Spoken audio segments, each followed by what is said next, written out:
చేసుకోవాల్సిందిగా కోరుతా ఉన్నాం మిత్రులారా. సో మన భారత్ పాకిస్తాన్ మధ్య జరుగుతున్నటువంటి యుద్ధం ఏదైతే ఉందో, నిన్న సాయంత్రం పూట జరిగినటువంటి పాకిస్తాన్ చాలా చావు దెబ్బ కొట్టాలనేటువంటి ఒక దృక్పథంతో జమ్మూ కాశ్మీర్లో ఉన్నటువంటి పౌరులు కావచ్చు, లేకపోతే జమ్మూ కాశ్మీర్ సంబంధించినటువంటి ఎయిర్పోర్ట్ పైన చాలా పెద్ద ఎత్తున దాడులు చేయడానికి ప్రయత్నాలు చేసింది.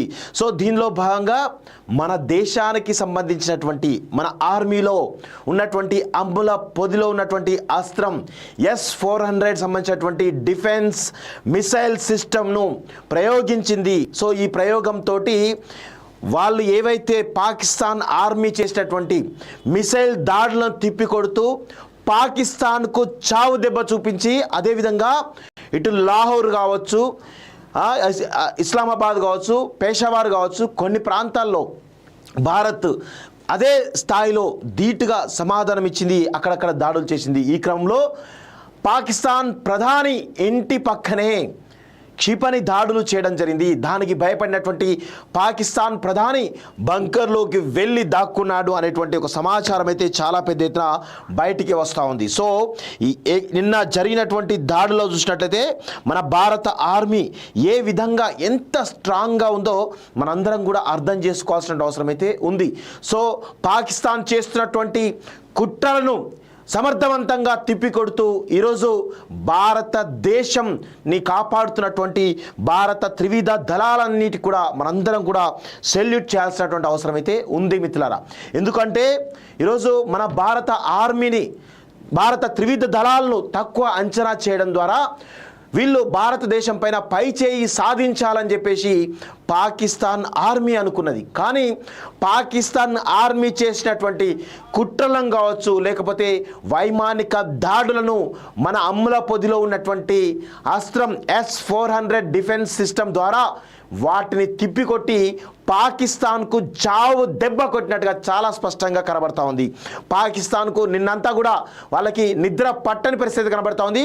మన అమ్ముల పొదిలో అస్త్రాలు ఒక్కొక్కటిగా బయటికి తీస్తూ ఉంటే వాళ్లకు ఏం చేయాలో అర్థం కానటువంటి పరిస్థితి చాలా స్పష్టంగా కనబడతా ఉంది. వాళ్ళు ఇక మేము అణ్వాయుధాలతో దాడులు చేస్తాం, అది చేస్తాం, ఇది చేస్తామని చెప్పేసి కవ్వించేటువంటి ప్రయత్నం చేస్తూ ఉన్నారు. సో దీనికి ధీటైనటువంటి సమాధానం త్రివిధ దళాలు చేస్తూ ఈరోజు పాకిస్తాన్ను ఉక్కిరి బిక్కిరి చేస్తున్నటువంటి సందర్భం అయితే మనం చూస్తూ ఉన్నాం.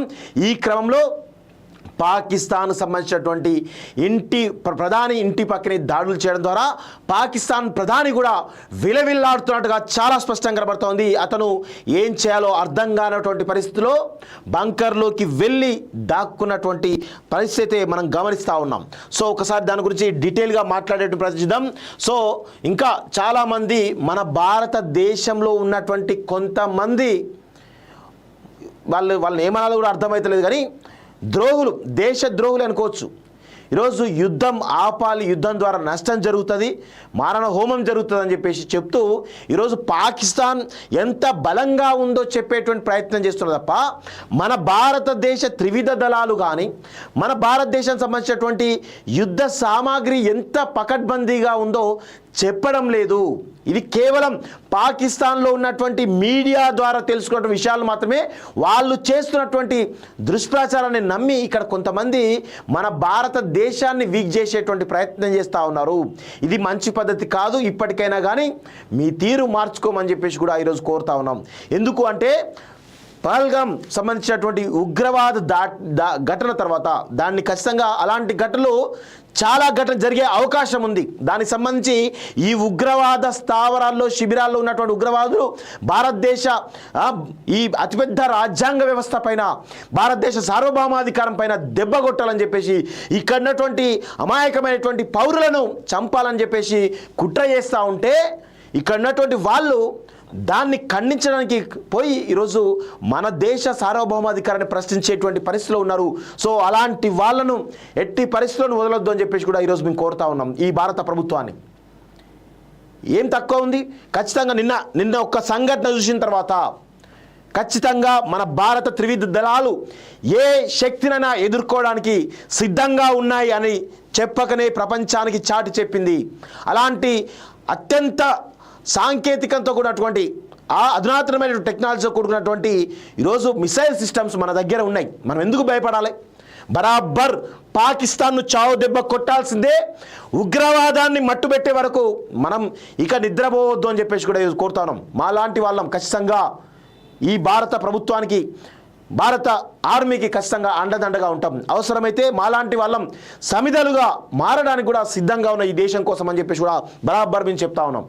ఎట్టి పరిస్థితుల్లోనూ ఇక్కడ ఉన్నటువంటి భారతీయులందరం కూడా, యువకులందరం కూడా, యువరక్తం అంతా కూడా ఏకమై ఈరోజు పాకిస్తాన్ చావు దెబ్బ కొట్టాల్సిన అవసరం అయితే ఇంకొకసారి పాకిస్తాన్ కానీ, పాకిస్తాన్ ఆర్మీ కానీ, పాకిస్తాన్లో ఉన్నటువంటి ఉగ్రవాద శిబిరాలు, ఉగ్రవాద సంస్థలు కావచ్చు, మన భారతదేశ అతిపెద్ద ప్రజాస్వామ్యం పైన కానీ, సార్వభౌమాధికారం పైన కానీ, ఈ భారతదేశ ప్రజలపైన కానీ దాడులు చేస్తామని అనుకుంటే ఖచ్చితంగా చావు దెబ్బ ఎట్లా ఉంటుందో బరాబర్ చూపిస్తామని చెప్పేసి ఈరోజు ఆర్మీ చేస్తూ ఉంది. ఆర్మీ ఇంకా దూకుడుగా పోవాలని చెప్పేసి కూడా ఈరోజు బరాబర్ మేము కోరుతా ఉన్నాం.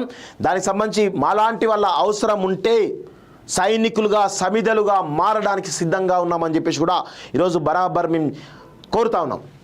సో ఒకసారి మనం దిశలో చూద్దాం. ఇగో పాకిస్తాన్కు కాలరాత్రి తొలిసారిగా S-400 ప్రయోగం. ఈ S-400 నిన్న జరిగినటువంటి పాకిస్తాన్ కుట్రపూరితంగా చేసినటువంటి